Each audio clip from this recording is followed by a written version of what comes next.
You're listening to Systemic Error Podcast. The failure was designed. CNN torn apart for claiming outrage over Trump's attack on its reporter based on an article by Thomas Kika.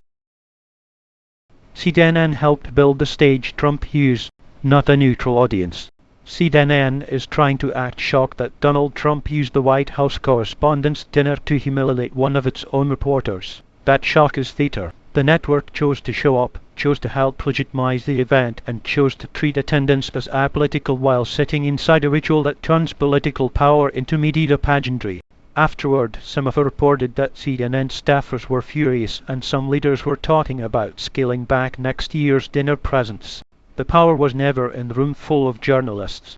The people with actual power in this story were not the outraged commentators on X and not the journalists performing their wounded dignity after the fact. The power sat with Trump, who used the platform to attack Kaitlan Collins with misogynistic and transphobic contempt, and with the media institutions that handed him the microphone and the audience. CNN was not merely targeted.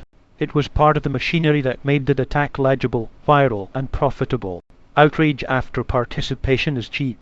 CNN's leadership reportedly wanted to attend to celebrate its reporters and avoid making a political statement by skipping the event. That is the exact sort of self-protective nonsense that keeps elite journalism trapped inside its own rituals. Refusing to name a political choice does not make it neutral, it makes it cowardly.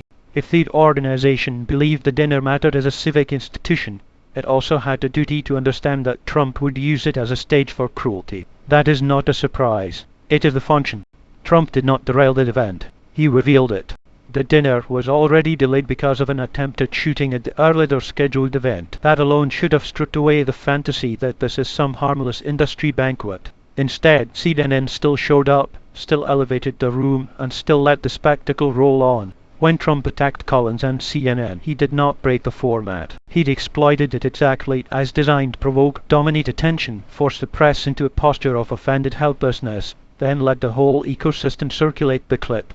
The rebel failure is institutional cowardice. The sharpest criticism here is not that CNN attended one dinner. It is that major media outlets keep confusing proximity to power with accountability for power. They want to be seen as guardians of democracy while behaving like guests at a palace event. That is how authoritarian politics gets normalized, not only through overt propaganda, but through institutions that keep mistaking access, ceremony, and self-congratulation for resistance. What this story actually shows: this is not a lesson about one rude president and one embarrassed network. It is a story about how elite media helps reproduce the political culture that humiliates it. Trump attacks, the press reacts, the outrage becomes content, and the institution that helped stage the whole thing calls itself victimized. If journalism wants to matter, it has to stop laundering power through social rituals that reward the very people degrading democratic life. You've been listening to Systemic Error. Thanks to Alternet for today's article, with the automated voice of Arctic. Thanks for listening.